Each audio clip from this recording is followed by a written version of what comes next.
Hi everyone, welcome to Celluloid podcast. നമ്മുടെ കൂടെ ഇന്ന് പോഡ്കാസ്റ്റിലുള്ളത് ആക്ടർ അനു മോഹനാണ്. അതുകൊണ്ട് തന്നെ നല്ല രസമുണ്ടല്ലേ. ഒറ്റക്കൊമ്പന്റെ ഷൂട്ട് നടന്നുകൊണ്ടിരിക്കുകയാണല്ലേ. എന്താണ് അവിടുത്തെ വിശേഷം? എന്താണ്? ഞാൻ ആ ക്യാരക്ടറിനെ പറ്റി ഇപ്പൊ തീവ്രം ചെയ്യുന്ന സമയത്ത് എനിക്ക് രാഘവൻ എന്ന് പറയുന്ന ക്യാരക്ടർ അന്ന് എനിക്ക് 21-22 വയസ്സാണ്. പ്രശ്നം എന്ന് പറയാൻ പറ്റില്ല, അങ്ങനെ ഒരു ഭയങ്കര കൺഫ്യൂസിങ് സ്റ്റേജിൽ നിൽക്കുമ്പോൾ സജീവന്റെ അടുത്ത് മെസ്സേജ് ഭയങ്കര ഒരു പോസിറ്റീവ് പരിപാടിയാണ്. നമുക്കൊരു ധൈര്യം കിട്ടും. നമുക്ക് ആ ഒരു റിപ്ലൈയിൽ ചിലപ്പോൾ വേണമെങ്കിൽ ഒരു 2 മാസം ഓടാം. അത്രയൊരു ഒരു ധൈര്യം കിട്ടും. എല്ലാവരും ഭയങ്കരമായിട്ട് റെസ്പെക്ട് ചെയ്യുന്ന ഒരു ആക്ടറിന്റെ ഫാമിലിയിൽ നിന്ന് വരുന്നു. പിന്നീട് അമ്മ ആക്ടറാണ്. അപ്പൊ അതൊക്കെ ഒരു ബെനിഫിഷ്യൽ ആയിട്ടാണോ തോന്നിയിരിക്കുന്നത്, അതോ ഒരു ഭയങ്കര ചലഞ്ചിങ് ആയിട്ടാണോ തോന്നിയിരിക്കുന്നത് ആസ് ആൻ ആക്ടർ? നമുക്ക് എല്ലാ ഫ്രണ്ട്സിന്റെ ഇടയിൽ ഉണ്ടാവും ഇങ്ങനെ ഭയങ്കരമായിട്ട് ഓവർ മോട്ടിവേറ്റ് ചെയ്ത് എല്ലാ കുരുത്തക്കേടിനും തള്ളിവിടുന്ന ഒരു ക്യാരക്ടർ. ലൈഫിൽ അങ്ങനെ തന്നെയാണോ?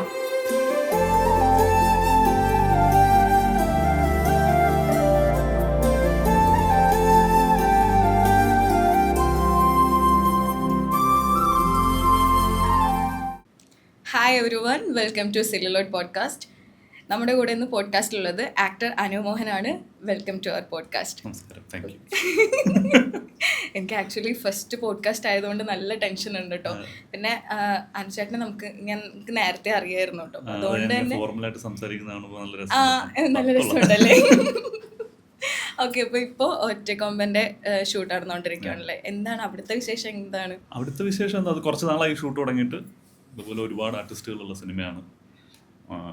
ചെറുതും വലുതുമായിട്ടുള്ള കഥാപാത്രങ്ങളെല്ലാം നമുക്ക് വളരെ വെൽ നോൺ ആയിട്ടുള്ള മുഖങ്ങളാണ് അഭിനയിക്കുന്നത്. അപ്പം അതിൻ്റെതായിട്ടുള്ളൊരു വലിപ്പം ആ സിനിമയ്ക്കുണ്ട്. പിന്നെ എനിക്കൊന്ന് പ്രൊഡക്ഷൻ വൈസും ആ സിനിമ ഇത്തിരി കഥാപരമായിട്ടും ഇത്തിരി ഒരു വലിയ സിനിമയാണ്. അപ്പം അതിൻ്റെതായിട്ടുള്ള സമയം എടുക്കും. അതുകൊണ്ട് ഇങ്ങനെ ഷെഡ്യൂൾ ഷൂട്ടാണ്. പിന്നെ സുരേഷേനാണല്ലോ, സുരേഷേൻ്റെ തിരക്കുകളുണ്ട്. അങ്ങനെ ഷൂട്ടിങ്ങിനെ പയ്യെ പുരോഗമിച്ചുകൊണ്ടിരിക്കുന്നു. 2005-ലല്ലേ ഫസ്റ്റ് പടം ചെയ്യുന്നത്? ഓക്കെ, ചൈൽഡ് ആർട്ടിസ്റ്റ് ആയിട്ട്. അപ്പൊ ഞാനൊരു മെമ്മറി ഞാൻ കുത്തിപ്പൊക്കിയാലോ? എനിക്ക് ഓർമ്മയുണ്ട്, എനിക്ക് എല്ലാം ഓർമ്മയുണ്ട്. എന്നാലും പക്ഷെ പ്രേക്ഷകർക്ക് ഓർമ്മ ഉണ്ടാവണമെന്നില്ലല്ലോ, അത് കണ്ടിട്ടുണ്ടാവില്ല. സോ ഞാനത് കാണിക്കാം. നമുക്ക് അച്ഛൻ്റെ റിയാക്ഷൻ എങ്ങനെ ഉണ്ടെന്ന് നോക്കാം. ഭയങ്കര ഫണ്ണായിട്ടുള്ള ഒരു പരിപാടി കേട്ടോ. ഓ മൈ ഗോഡ്, ഇങ്ങനെ ഒന്ന് എഴുതേണ്ടി വന്നത്. എനിക്ക് നിന്നെ ഒരുപാട് ഇഷ്ടമാണ്. 6ാം ക്ലാസ്സോ 7ാം ക്ലാസ്സോ എനിക്ക് തോന്നുന്നു 9 ആ ഒരു ടൈം. ഇത് ആക്ച്വലി ഞാൻ സ്കൂളിൽ പോവാൻ റെഡിയായി നിൽക്കുമ്പോ, സാധാരണ എല്ലാവരും സ്കൂളിൽ പോകാനല്ലോ പറഞ്ഞു. അച്ഛനും അമ്മയും പറഞ്ഞു നമുക്ക് ലൊക്കേഷനിൽ പോകാൻ. ക്ലാസ് കട്ട് ചെയ്യിപ്പിച്ച് അവിടെ ട്രിവാൻഡ്രത്ത് തന്നെ ആയിരുന്നു, പോത്തൻകോട് എന്ന് പറയുന്ന സ്ഥലത്ത്. അപ്പൊ അവിടെ നവി ചേച്ചിയും വിനിച്ചേനുമാണ് അതിനകത്ത് അഭിനയിക്കുന്നത്. അമ്മയുണ്ട് അതിനകത്ത്, മുരളിയങ്ങളുണ്ട്, അച്ഛനും അഭിനയിക്കുന്നുണ്ട്. ഇപ്പൊ ആൽബർട്ട് ഏട്ടനായിരുന്നു, അപ്പം നേരത്തെ അറിയുന്ന ആളാണ്. അപ്പൊ അങ്ങനെ വെറുതെ ലൊക്കേഷനിൽ ചെന്നാണ്. അപ്പം അറിയില്ലായിരുന്നു അപ്പോ? ഇല്ലില്ല, അവിടെ ഞാൻ ഇവരുടെ കൂടെ ചെന്നു. അപ്പൊ ഇവർക്ക് ഉദ്ദേശം ഉണ്ടായിരുന്നു എന്ന് എനിക്ക് തോന്നുന്നുണ്ട്. കാരണം ഇത് അങ്ങനെ ഇമ്പോർട്ടന്റ് ക്യാരക്ടർ ഒന്നും അല്ല ആ സിനിമയില്. ഈ ഒരു സീനില് നവ്യ ചേച്ചിക്ക് അവര് +2 ക്ലാസ്മേറ്റ്സ് ആണ്. അപ്പം ഇഷ്ടമുണ്ട്. അപ്പം ലവ് ലെറ്റർ കൊടുക്കണം. അപ്പൊ ലവ് ലെറ്റർ കൊടുക്കാൻ എഴുതി കൊടുക്കുന്നത് ഒരു ക്യാരക്ടർ, ഒരു കൂട്ടുകാരൻ പയ്യനെ വേണം. അപ്പം അനുവിനെ കൊണ്ട് അഭിനയിക്കും. ഞാൻ പറഞ്ഞു ഞാൻ ഇവരുടെ ക്ലാസ്മേറ്റ് എങ്ങനെയാവും, ഞാൻ ഇത്ര ചെറുതല്ലേ, എനിക്കത് അതൊന്നും കുഴപ്പമില്ല ഇല്ലാന്നൊക്കെ പറഞ്ഞ് ഞാൻ വഴക്കിട്ടു. അന്ന് ഞാൻ ഭയങ്കര ബഹളമായിരുന്നു, എനിക്ക് അഭിനയിക്കേണ്ട എന്നൊക്കെ ഭയങ്കര പ്രശ്നമായിരുന്നു. അങ്ങനെ നവ്യ ചേച്ചിയും ഇഞ്ചനും എല്ലാവരും വന്ന് പറഞ്ഞ് അങ്ങനെ ക്ലാസ് റൂമിലിരിക്കുന്ന വെറുതെ ബെഞ്ചിന്റെ മൂലയ്ക്ക് ഇരിക്കുക എന്നുള്ളൊരൊറ്റ ഷോട്ടെന്ന് ഞാൻ ആദ്യം വിചാരിച്ചത്. അങ്ങനെ ആ ഷോട്ട് കഴിഞ്ഞിട്ട് കുറച്ച് നമുക്ക് ഈ ലവ് ലെറ്റർ വായിക്കുന്ന ഒരു സീക്വൻസ് ഉണ്ടെന്ന് പറഞ്ഞിട്ടാണ്, അതാണ് ഈ സീൻ. അയ്യോ, വളരെ പാടുപെട്ട് ഞാൻ. നീ ഇപ്പൊ നേരത്തെ പറഞ്ഞില്ല അറിയുന്ന ആൾക്കാരെ ഇന്റർവ്യൂ ചെയ്യാൻ പാടാന്ന്, അതുപോലത്തെ ഒരു അവസ്ഥയിലായിരുന്നു ഞാനന്ന്. കാരണം സിനിമ ഒരു അങ്ങനെ വലിയ താല്പര്യം ഉണ്ടായിരുന്നില്ല ഓൾറെഡി. ആ സമയത്തൊന്നും എനിക്ക് അങ്ങനത്തെ ഒരു അഭിനയം എനിക്ക് ഒന്നാമത് പേടിയായിരുന്നു. ഈ പറയുന്ന പോലെ ക്യാമറയുടെ മുമ്പിൽ നിൽക്കുന്നതും ഈവൻ സ്കൂളിൽ സ്റ്റേജിൽ കയറുന്നത് പോലും ഭയങ്കര പേടിയുള്ള ഒരു സമയമായിരുന്നു. ഭയങ്കര സ്റ്റേജ് ഫിയർ ഒക്കെ ഉള്ള ഒരു കാലഘട്ടമായിരുന്നത്. അപ്പൊ അന്നൊരിക്കലും ഞാൻ ഇല്ല എന്ന് പറഞ്ഞ് ബഹളമായിരുന്നു ലൊക്കേഷനിൽ. ഞാനൊന്നും ഇല്ലാതെ ബഹളം പരിപാടി. അങ്ങനെ ഞാൻ ഗതി കെട്ടിട്ട് അഭിനയിച്ചാണ്. പക്ഷെ രസമായിരുന്നു. ഇപ്പൊ കാണുമ്പോൾ ഭയങ്കര ഫണ്ണാണ്. ഇപ്പൊ നമുക്ക് എല്ലാ ഫ്രണ്ട്സിന്റെ ഇടയിൽ ഉണ്ടാവും ഇങ്ങനെ ഭയങ്കരമായിട്ട് ഓവർ മോട്ടിവേറ്റ് ചെയ്ത് എല്ലാ കുരുത്തക്കേടിനും തള്ളിവിടുന്ന ഒരു ക്യാരക്ടർ. ലൈഫിൽ അങ്ങനെ തന്നെയാണോ? ചിലപ്പോ പറയാൻ പറ്റില്ല. അങ്ങനെ തള്ളിവിടും, മോട്ടിവേറ്റ് ചെയ്തൊക്കെ തള്ളിവിടും, പക്ഷെ അബദ്ധമാവാൻ ചിലപ്പോൾ. ചിലപ്പോ അതാവും. ഓക്കെ, ഇപ്പോൾ സിനിമ പാരമ്പര്യമുള്ള ഒരു ഫാമിലിയിൽ നിന്നാണ് വരുന്നത്. എങ്ങനെയാണെന്ന് വെച്ച് കഴിഞ്ഞാൽ അപ്പൂപ്പൻ മുതൽ അമ്മ, അച്ഛൻ, ബ്രദർ, എല്ലാവരും, അങ്കിള്, എല്ലാവരും സിനിമ ഫീൽഡിൽ തന്നെയാണ്. അപ്പോൾ ചെറുപ്പത്തിൽ ഞാനും ഇതൊക്കെ തന്നെ ആയിരിക്കും കണ്ടിന്യൂ ചെയ്യുക, അല്ലെങ്കിൽ എനിക്കും സിനിമ തന്നെ ആയിരിക്കും എൻ്റെ ഒരു കരിയർ എന്ന് ചിന്തിച്ചിട്ടുണ്ടായിരുന്നോ? അങ്ങനെയൊന്നുമില്ല. കാരണം കുഞ്ഞിലെ മുതലേ കൂടുതലും കാണുന്നത് ഈ പറയുന്ന പോലെ നാടകവും സിനിമ, അല്ലെങ്കിൽ അങ്ങനത്തെ ഒരു കലാപരമായിട്ടുള്ള കൂടുതൽ നാടകങ്ങളാണ് ഞാൻ സ്കൂൾ ടൈമിലൊക്കെ കണ്ടിട്ടുള്ളത്. അച്ഛൻ അന്ന് സ്വന്തമായിട്ട് ട്രൂപ്പൊക്കെ ഉണ്ട്. അപ്പോൾ ഇവരുടെ കൂടെയുള്ള നാടകത്തിൻ്റെ വണ്ടിയിലുള്ള യാത്രകളും. അപ്പം പക്ഷെ എങ്കിൽ പോലും ഇതായിരിക്കും എന്നുള്ളൊരു ധാരണയൊന്നുമില്ല. അന്നും അച്ഛൻ പറയുന്നത് ഇഷ്ടമുള്ളത് എന്താണെങ്കിലും ഇഷ്ടമുള്ള ജോലി ചെയ്യുക എന്നുള്ളതാണ്. അത് സിനിമ തന്നെ ആവണമെന്ന് എന്നെ നിർബന്ധിച്ചിട്ടില്ല, വേറെ ഏതെങ്കിലും ജോലിക്ക് വേണ്ടി പഠിക്കാൻ വേണ്ടി എന്നെ നിർബന്ധിച്ചിട്ടില്ല. അപ്പം എല്ലാം നിനക്ക് എന്താണോ ഇഷ്ടം, അത് ചെറുതോ വലുതോ എന്നുള്ളതല്ല, അത് ഇഷ്ടമുള്ള പരിപാടി ചെയ്യുക എന്നുള്ളൊരു സാധനം പണ്ട് മുതലേ എനിക്കും ചേട്ടനും ഇങ്ങനെ ഫീഡ് ചെയ്ത് തന്നിട്ടുണ്ടായിരുന്നു അച്ഛൻ.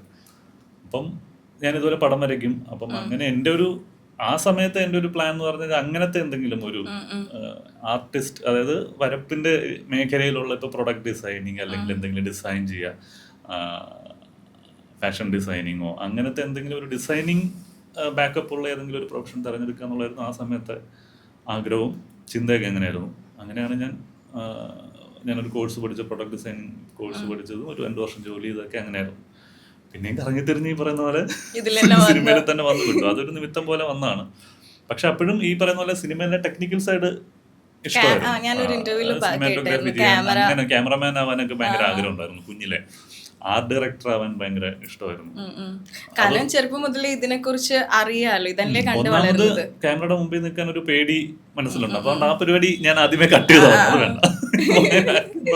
ഇതൊക്കെ ഭയങ്കര ഇൻട്രസ്റ്റിംഗ് ആയിട്ടുള്ള ഏരിയകളായിരുന്നു. എനിക്ക് ഇങ്ങനെ ചില സാധനങ്ങളൊക്കെ ഉണ്ടാക്കാനും അപ്പം അങ്ങനെയൊക്കെ കുഞ്ഞിലെ ക്രേസ് ഉള്ള ഒരാളാണ്. അപ്പോൾ അതുകൊണ്ട് ടെക്നിക്കൽ സൈഡിനോട് ഭയങ്കര ഒരു ആ സമയത്ത് ക്രേസ് ഉണ്ടായിരുന്നു. പക്ഷേ ഈ പറയുന്ന പോലെ ചട്ടമ്പിനാട്, തീവ്രമൊക്കെ ആ ഒരു ഇതാണ്, ആ ഒരു ഷെൽ ബ്രേക്കിംഗ് പീരീഡായിരുന്നു. അവർക്ക് ഇത് ഓർമ്മക്കൂട്ടും സിനിമ ചെയ്തു, തീവ്രം ചെയ്യുന്നു. തീവ്രത്തോടു കൂടിയാണ് നമ്മുടെ ആ ഒരു ചളുപ്പ് മാറുക എന്നൊക്കെ പറയില്ലേ, എന്തെങ്കിലും സീൻ കിട്ടുമ്പോൾ പെർഫോം ചെയ്യാനുള്ള ആ ഒരു ഷെൽ ബ്രേക്കിംഗ് സംഭവിച്ചത് ആ തീവ്രത്തോടു കൂടിയാണ്. തീവ്രം സമയത്താണ് ഞാൻ ജോലി റിസൈൻ ചെയ്യുന്നത്. അപ്പൊ ഇതാണ് എന്റെ വഴി എന്ന് ഞാൻ സ്വയം തീരുമാനിക്കുന്നത്. കുഞ്ഞിലെ അങ്ങനത്തെ ആഗ്രഹമൊന്നുമില്ലായിരുന്നു, പോകെ വന്നതാണ്.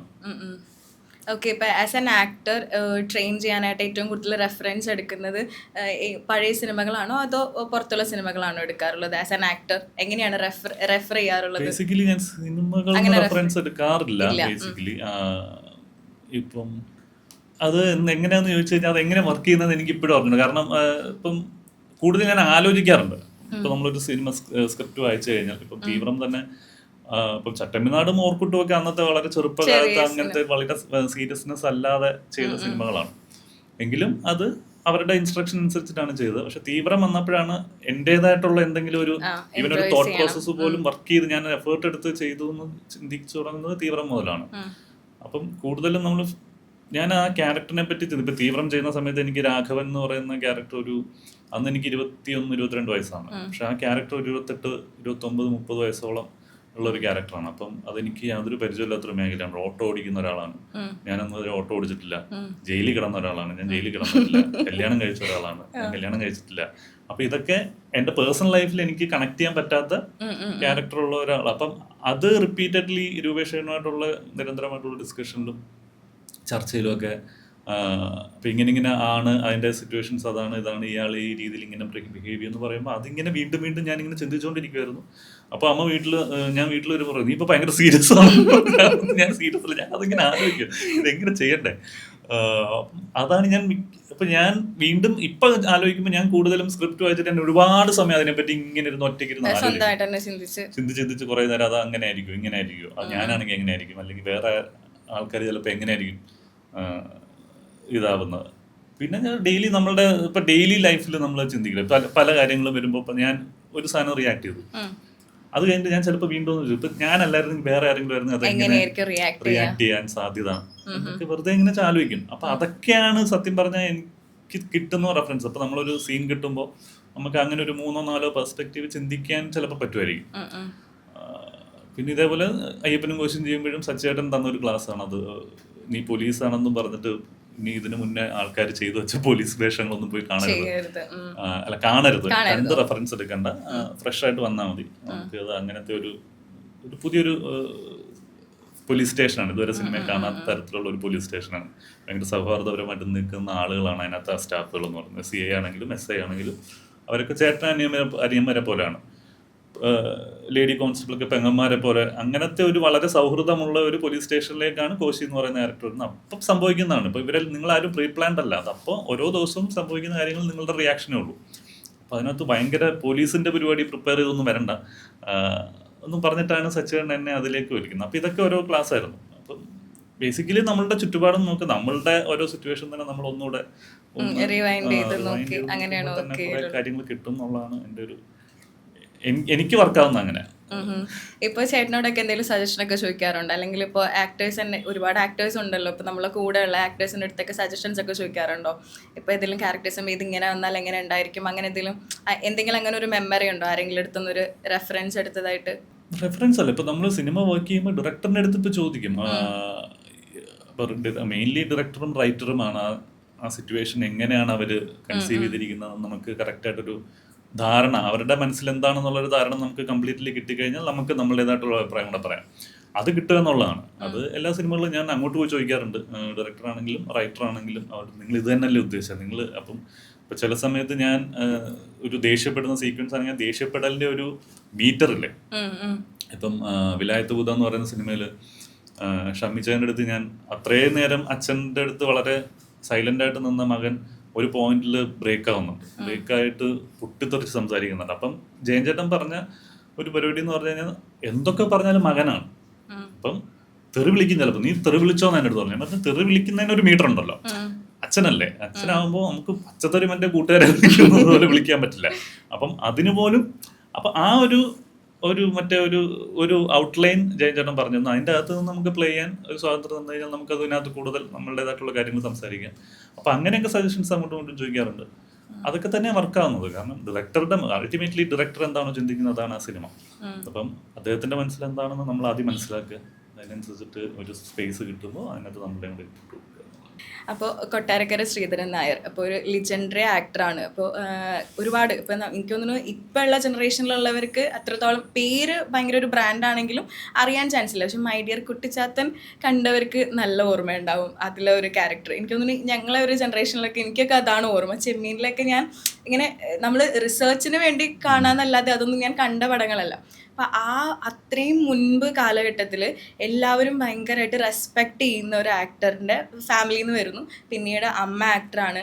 അപ്പം അതൊക്കെ ഒരു ബെനിഫിഷ്യൽ ആയിട്ടാണോ തോന്നിയേക്കുന്നത്, അതോ ഒരു ഭയങ്കര ചലഞ്ചിങ് ആയിട്ടാണോ തോന്നിയേക്കുന്നത് ആസ് ആൻ ആക്ടർ? എനിക്ക് ഭയങ്കര ടെൻഷനായിരുന്നു. കാരണം തുടക്ക സമയത്ത് ഈ പറയുന്ന പോലെ ഒന്നാമത് നമ്മളിങ്ങനെ പേടിച്ചാണ് അഭിനയിക്കുന്നത്.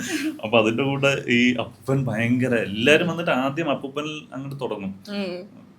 അപ്പൂപ്പൻ എന്തായിരുന്നു, അപ്പൂപ്പൻ്റെ സൗണ്ട്, അപ്പൂപ്പൻ്റെ ഗാംഭീര്യം, അപ്പൂപ്പൻ്റെ ആക്ടിങ് പരിപാടി അന്നത്തെ കാലത്ത് ഇത്ര നാച്ചുറൽ ആയിട്ട് ഞാനിങ്ങനെ പറഞ്ഞിരിക്കും. അപ്പൊ എന്റെ ചിന്ത എന്താ, ഇത് കഴിഞ്ഞിട്ട് എന്നെയല്ലേ ഷേക്കിന് വിളിക്കുന്നത്, അതാണോ ഇനി ഇവർ എന്നിൽ നിന്ന് എക്സ്പെക്ട് ചെയ്യുന്നുള്ളൊരു പേടി അന്നത്തെ ആ തുടക്ക സമയത്തൊക്കെ ഉണ്ടായിരുന്നു. അപ്പം അതിൽ കാര്യമില്ല. അത് നമ്മൾ അങ്ങനെ ചിന്തിച്ചിട്ടോ അതിലങ്ങനെ പേടിച്ചിട്ടോ കാര്യമില്ലെന്ന് എനിക്ക് പിന്നെ പോകെ മനസ്സിലായി.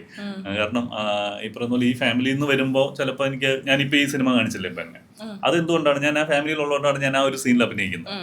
അതുപോലെ തന്നെയാണ് ഞാൻ ചട്ടമ്പിനാടില് ഞാൻ ആ ലൊക്കേഷനിൽ അവരുടെ ട്രെയിനിങ് അതുകൊണ്ട് കിട്ടിയിട്ടുണ്ട്. അങ്ങനെയൊക്കെ അത് ഞാൻ ഈ ഫാമിലിയിലായതുകൊണ്ട് സംഭവിക്കുന്നതാണ്. ഓർക്കുഡ് എന്ന് പറയുന്ന സിനിമയും ഇപ്പം ഞാൻ ഇതിലായതുകൊണ്ടും ഞാൻ ചട്ടമ്പിനാട് ചെയ്തു എന്ന് അറിഞ്ഞുകൊണ്ടുമാണ് അതിലേക്ക് വിളിക്കുന്നത്. അപ്പം ഈ 3 സിനിമകളേ ഉള്ളൂ. ഞാൻ നോക്കുമ്പോൾ ഞാൻ ഈ ഫാമിലിയിൽ നിന്ന് വന്നതുകൊണ്ട് ചെയ്ത 3 സിനിമകൾ അതേ ഉള്ളൂ. അതുപോലെ തീവ്രം മുതലെല്ലാം ഞാനായിട്ട് അങ്ങോട്ട് എഫേർട്ട് ഇട്ട് അത് കഴിഞ്ഞിട്ട് വന്ന ബ്രേക്കിലും അങ്ങനെയാണെങ്കിൽ എനിക്ക് എല്ലാ കാലവും സിനിമകൾ കിട്ടണ്ടേ. അപ്പൊ അങ്ങനെയല്ലല്ലോ, എനിക്ക് ഒരുപാട് കാലം ബ്രേക്ക് വന്നിട്ട് ഞാൻ ഇരുന്നിട്ടുണ്ട്. ഞാൻ യൂട്യൂബ് പ്രൊഡ്യൂസറിന്റെ ഏകദേശം ഒരു 3-3.5 വർഷക്കാലം ഞാൻ കുറേ സമയം ഒരു 3 വർഷക്കാലം ഞാൻ സിനിമകൾ ചെയ്തിട്ടില്ല. അപ്പം അതിൽ കാര്യമില്ല. അപ്പം ഈ ഒരു ടെൻഷൻ തുടക്ക സമയത്ത് ഉണ്ടായിരുന്നു. കാരണം അവരെയൊക്കെ വെച്ച് എന്നെ കമ്പയർ ചെയ്യുമോ എന്ന് എനിക്കൊരു പേടി ഉണ്ടായിരുന്നു. അമ്മാവനെ വെച്ചിട്ടും അപ്പൂപ്പനെ വെച്ചിട്ടും അമ്മയെ വെച്ചിട്ടും ഒക്കെ അവർക്ക് ഞാൻ ചീത്തപ്പേരുണ്ടാക്കും എന്നുള്ളൊരു പേടി തുടക്ക സമയത്തുണ്ടായിരുന്നു. പക്ഷെ അത് അങ്ങനെ ചിന്തിച്ചിട്ട് കാര്യമില്ല. ഓക്കെ, അങ്കിൾ ഇപ്പൊ സായ്കുമാറാണ്. ഇപ്പോൾ സായ്കുമാർ സാർ അങ്ങനെ എന്തെങ്കിലും ചെയ്ത ഏതെങ്കിലുമൊക്കെ പടമൊക്കെ കണ്ടിട്ട് ഇപ്പൊ തുടക്കത്തിൽ നമ്മൾ ഫാമിലിയിൽ നിന്ന് ഒരു കുട്ടി ഒരു പടമൊക്കെ ചെയ്യുമ്പോൾ നമ്മൾ വിളിച്ചിങ്ങനെ അപ്രീഷിയേറ്റ് ചെയ്യുക, അല്ലെങ്കിൽ ചെയ്തത് ഇങ്ങനെയല്ല അങ്ങനെയാണ് ചെയ്യേണ്ടത്, അങ്ങനെ എന്തെങ്കിലുമൊക്കെ പറഞ്ഞ എന്തെങ്കിലും മെമ്മറീസ് തുടക്ക സമയത്തൊക്കെ പറഞ്ഞിട്ടുണ്ട്. ഞാൻ യൂട്യൂബ് റൂട്ട്സ് ഒക്കെ ചെയ്യുന്ന സമയത്ത് ഞങ്ങൾ ഒരുമിച്ച് തിയേറ്ററിൽ പോയി കണ്ടപ്പോൾ ഡബിങ്ങിന്റെ കാര്യങ്ങൾ, ഈ ഡബിങ്ങിന്റെ ഓരോ ആംഗിളിൽ ഇന്ന ഒരു സൈഡിൽ നിന്ന് കഴിഞ്ഞാൽ കുറച്ച് ഇമോഷൻ സെന്റിമെന്റ്സ് പറയാൻ കുറച്ചുകൂടെ നല്ലതായിരിക്കും, ഷൗട്ട് ചെയ്യുന്ന സമയത്ത് മൈക്കിന്റെ കുറച്ച്, അപ്പൊ അങ്ങനത്തെ കുറെ ടെക്നിക്സ് ഒക്കെ പറഞ്ഞിട്ടുണ്ടായിരുന്നു. അതൊക്കെ തുടക്ക സമയത്തുള്ളൂ. ഇപ്പൊ ഈവൻ ചേട്ടനാണെങ്കിലും അമ്മയാണെങ്കിലും ഒക്കെ ആ സമയത്തൊക്കെ ഇപ്പൊ അങ്ങനെ ആരും അഭിപ്രായം ഒന്നും പറയാറില്ല. എല്ലാവരും സിനിമ കാണും, സിനിമയെ പറ്റി പറയും, സിനിമ കൊള്ളായിരുന്നു അല്ലെങ്കിൽ അത്ര വർക്കായില്ല. അല്ല, ഇപ്പൊ ഓൾറെഡി ഒരുപാട് പടങ്ങൾ നമ്മൾ ചെയ്തല്ലോ, പിന്നെ ഇനി ഒരു തുടക്കത്തിലല്ലേ അതൊക്കെ ഉണ്ടാവുള്ളൂ. അങ്ങനെ സിനിമ ഡിസ്കഷൻസ് വളരെ കുറവാണ്. എല്ലാരും സിനിമക്കാരാണല്ലോ, ഓൾറെഡി സെറ്റിൽ നിന്നല്ലേ വരുന്നത്. അപ്പൊ നമ്മള് വീട്ടിലെ കാര്യങ്ങളൊക്കെയാണ് കൂടുതൽ സംസാരിക്കുന്നത്. അങ്ങനെ അപ്പം സിനിമയിൽ തിയേറ്ററിൽ നിന്ന് വീട്ടിലേക്ക് വരുന്ന ഒരു യാത്രയിലായിരിക്കും മാക്സിമം സിനിമയുടെ പറ്റി ഒരു ചർച്ച ഉണ്ടാവാറുള്ളൂ. അത് കഴിഞ്ഞിട്ട് അത് വിടും. ഓക്കെ, ഇപ്പൊ യൂട്യൂബ് റൂട്ടസിലല്ലേ ടോവിനോയിട്ട് വർക്ക് ചെയ്തേക്കുന്നത്. അപ്പൊ അതില് രൂപേഷ് ആയിരുന്നല്ലോ. അപ്പൊ പുള്ളിക്കാരൻ ഒരു ഇന്റർവ്യൂല് പറയുന്നുണ്ട്, ഒരുപാട് പേര് ടോവി അത്ര ഫ്ലെക്സിബിൾ ആയിട്ട് ഒരു ആക്ടർ അല്ല. കണ്ടിട്ടുണ്ടാവില്ലല്ലോ ഇന്റർവ്യൂ? കണ്ടിട്ടുണ്ടാവില്ല. ഒരു ഇന്റർവ്യൂവിൽ ഇങ്ങനെ പറയുന്നുണ്ട്. അപ്പോൾ അതിങ്ങനെ ഒരു റീല് ഞാൻ കണ്ടായിരുന്നു. അപ്പം എന്താ ടോവി അത്ര ഒരു ഫ്ലെക്സിബിൾ ആയിട്ട് ഒരു ആക്ടർ അല്ല എന്ന് പുള്ളിയുടെ അടുത്ത് അന്ന് പറഞ്ഞിരുന്നു. പക്ഷെ പുള്ളി ഒരു കോൺഫിഡൻ്റ് ആയിട്ട് ചെയ്തു. പക്ഷെ ഇപ്പോഴും ആ ഒരു പടത്തിൻ്റെ കുറേ സീൻസ് ഇങ്ങനെ ഇപ്പോൾ റീലൊക്കെ വരുമ്പോഴാണെങ്കിലും ആൾക്കാരെല്ലാവരും നല്ലതാണെന്ന് പറയാറുണ്ട്. അപ്പോൾ ആ സമയത്ത് അധികം പടങ്ങൾ ടോവിനും ചെയ്തിട്ടില്ല.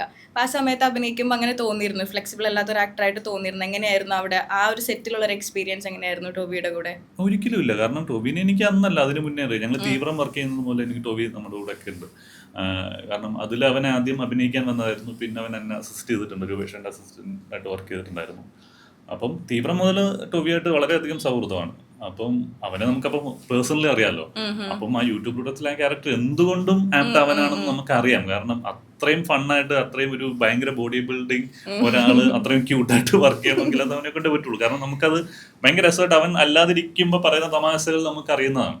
അപ്പൊ അത് എന്തുകൊണ്ടും സ്ക്രീനിൽ കൊണ്ടുവരുത്താൻ പറ്റുന്ന നമുക്കിപ്പം നമ്മുടെ ടീമിന് പൂർണ്ണ വിശ്വാസം ഉണ്ടായിരുന്നു. ഈ പറഞ്ഞ ചിലപ്പോൾ ആ സമയത്ത് പുതിയതായിട്ട് ഒരാൾ കാണുമ്പോൾ ഇത്രയും ബിൽഡായിട്ട് ഒരാൾ വന്നിട്ട് എങ്ങനെ ഫൺ കോമഡി എന്നുള്ളൊരു ബേസിക് തോട്ട്സ് ആയിരിക്കും അതിന്റെ പിന്നാലെ ഉള്ളത്. അല്ലാണ്ട് എനിക്ക് തോന്നുന്നില്ല. കാരണം അവൻ അത്രയും ഫ്ലെക്സിബിൾ ആയിട്ട് വർക്ക് ചെയ്യുന്ന ഒരാളാണ്, അത്രയും വെർസറ്റൈലായിട്ട് ചെയ്യുന്ന ഒരാളാണ്. അവന്റെ ഓരോ സിനിമകൾ കഴിയുന്നതോറും അവന്റെ പ്രോഗ്രസ് കാണാൻ പറയാം. ഇപ്പോൾ അയ്യപ്പനും കോശിയും ഇതേപോലെ തന്നെ എല്ലാവരും ഇപ്പോൾ അനുമോഹൻ എന്ന് പറയുമ്പോൾ നമ്മൾ പെട്ടെന്നൊന്ന് നോട്ടീസ് ചെയ്യാൻ വേണ്ടി പറയാം എപ്പോഴും ആ ഒരു ക്യാരക്ടറായിരിക്കും. ആ ഒരു ക്യാരക്ടർ, അതുപോലെ സച്ചി സാറിൻ്റെ കൂടെയുള്ള ആ ഒരു എക്സ്പീരിയൻസ്, അതൊന്ന് ഏറ്റവും നല്ലൊരു മെമ്മറി ഒന്ന് ഓർത്ത് പറയാമോ?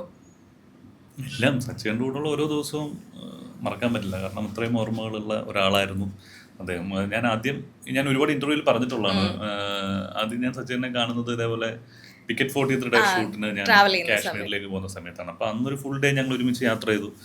അന്നാണ് സച്ചിനെ ഞാൻ കണ്ടിട്ടുണ്ടെങ്കിലും സംസാരിക്കുന്നതും. കാരണം വേറെ ഡിസ്റ്റർബൻസ് ഒന്നുമില്ലല്ലോ. ഞങ്ങൾ ഒരുമിച്ചിരിക്കുന്ന ഒരു ഫ്ലൈറ്റിൽ ഡൽഹി വരെ ഒരുമിച്ച് യാത്ര ചെയ്യുന്നു. ആ യാത്രയിൽ മാത്രം ഞാൻ സംസാരിക്കുന്നു. അവിടെ ഡൽഹിയിൽ കുറച്ച് നേരം ലേ ഓവർ ഉണ്ടായിരുന്നു. അവിടെ നിന്ന് ശ്രീനഗർ ഫ്ലൈറ്റ് കയറുന്നു, ശ്രീനഗറിൽ ഇറങ്ങുന്നു. അവിടെ കുറച്ച് നേരം വെയിറ്റ് ചെയ്തിട്ട് ഈ പട്ടാളക്കാരുടെ വണ്ടി വരും. അപ്പോൾ അവിടെ നിന്ന് അവരുടെ വണ്ടിയിൽ കയറി എനിക്ക് ഒരു 3.5 മണിക്കൂർ വീണ്ടും ഉള്ളിലേക്ക് പോകണം. അവിടെയാണ് ലൊക്കേഷൻ ഉള്ളത്. അപ്പോൾ ഇത്രയും ഒരു ഫുൾ ഡേ ഞങ്ങൾ രാവിലെ 6 മണിക്ക് തുടങ്ങിയ യാത്ര രാത്രി 8:30-9 മണിക്കാണ് അവിടെ എത്തുന്നത്.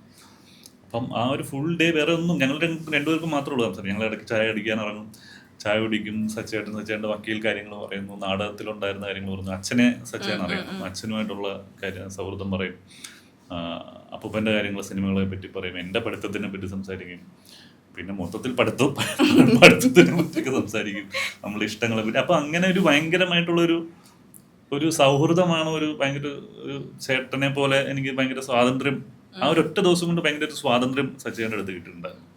സച്ചിൻ അന്ന് പക്ഷേ അവിടെ ചെന്ന് 2-3 ദിവസം ഞങ്ങൾ അവിടെ ഉണ്ടായിരുന്നു. അപ്പം നെക്സ്റ്റ് ഡേ ഒന്നും സച്ചിൻ്റെ അടുത്ത് സംസാരിച്ചിട്ട് പോലുമില്ല. പോകുന്ന ദിവസം എടാ പോവാണെന്ന് പറഞ്ഞിട്ട് പോയി നമ്പർ തന്നിട്ടാണ് പോയത്. അത് കഴിഞ്ഞിട്ടാണ് അനാർക്കലി സിനിമ ഇറങ്ങുന്നത്. അപ്പോൾ എനിക്ക് അനാർക്കലി തിയേറ്ററിൽ പോയി കണ്ടപ്പോഴും എനിക്ക് ഭയങ്കര കൊതി തോന്നി. അതിനകത്ത് ഏതെങ്കിലും ഒരു ക്യാരക്ടർ കിട്ടിയിരുന്നെങ്കിലും. അത്രയും രസമുള്ളൊരു സിനിമയായിരുന്നു. അപ്പോൾ അതിനെ സച്ചിനെ വിളിച്ച്, സച്ചിയുടെ എന്തൊരു രസമുള്ള സിനിമയാണ്, ആക്കടെ താങ്ക് യു എന്ന് പറഞ്ഞിട്ട് വെച്ചു. അപ്പോഴും പിന്നെ ഈ പറയുന്ന പോലെ കുറേ ഗ്യാപ്പ് വരുമ്പോഴും നമുക്ക് എന്തെങ്കിലും ഒരു സ്ട്രഗിൾ സ്റ്റേജിലോ നമുക്ക് ഇങ്ങനെ പല തോട്ടുകൾ വരുമല്ലോ, നമ്മൾ ജോലി റിസൈൻ ചെയ്തിട്ടാണ് സിനിമയിൽ വന്നത്, അതൊരു മണ്ടത്തരമായി പോയെന്നൊക്കെ തോന്നുന്ന ഒരു സമയം ഉണ്ടായിരുന്നു. അപ്പം ആ സമയത്തൊക്കെ ഇങ്ങനെ ഭയങ്കര ഒരു ഡിപ്രഷൻ എന്ന് പറയാൻ പറ്റില്ല, അങ്ങനെ ഒരു ഭയങ്കര കൺഫ്യൂസിങ് സ്റ്റേജിൽ നിൽക്കുമ്പോൾ സജ്ജയുടെ അടുത്ത് മെസ്സേജ് അയക്കുമ്പോൾ ഭയങ്കര ഒരു പോസിറ്റീവ് പരിപാടിയാണ്. നമുക്കൊരു ധൈര്യം കിട്ടും. നമുക്ക് ആ ഒരു റിപ്ലൈയിൽ ചിലപ്പോൾ വേണമെങ്കിൽ ഒരു 2 മാസം ഓടാം, അത്രയും ഒരു ധൈര്യം കിട്ടും. അപ്പം അത്രയും സ്വാതന്ത്ര്യമുള്ള ഒരാളായിരുന്നു. എപ്പോൾ വിളിച്ചാലും ഫോൺ എടുക്കും, എപ്പോൾ വിളിച്ചാലും ഇപ്പം മെസ്സേജ് ചെല്ലുന്ന തിരിച്ച് റിപ്ലൈ വരും. അഥവാ ലേറ്റ് ആണ് എന്തായാലും സച്ചേൻ്റെ ഒന്നും റിപ്ലൈ കിട്ടാതിരിക്കില്ല. അപ്പോൾ അങ്ങനെ ആയിരുന്നു സച്ചേനുമായിട്ടുള്ളൊരു സൗഹൃദം. അതുപോലെ ഈ പറയുന്ന കുറേ ഈ സിനിമയിൽ ഒരു ഗ്യാപ്പ് വന്നപ്പോഴത്തേക്ക് ഞാൻ തന്നെ ഡിറ്റാച്ച്ഡ് ആവുന്നതും കുറേ നാളെ സച്ചേൻ്റെ അടുത്ത് ഒരു ഗ്യാപ്പ് ഉണ്ടായിരുന്നു. അപ്പം റാൻഡമായിട്ട് ഞാനൊരു ട്രെയിൻ യാത്രയിലാണ്, ട്രിവാൻഡ്രം യാത്രയിലാണ്. സച്ചേന് വെറുതെ സച്ചേൻ്റെ സുഖമാണോ എന്ന് ചോദിക്കുന്നു. സച്ചേനെ എന്നെ പെട്ടെന്ന് തിരിച്ചു വിളിക്കുന്നു, നിന്നെ അത്യാവശ്യമായിട്ട് കാണണം എന്ന് പറയുന്നു. അങ്ങനെ അവിടെ ചെന്നിട്ടാണ് അയ്യപ്പനും കോശിയിലേക്കും ഞാൻ കാസ്റ്റ് ആവുന്നതും ഒക്കെ.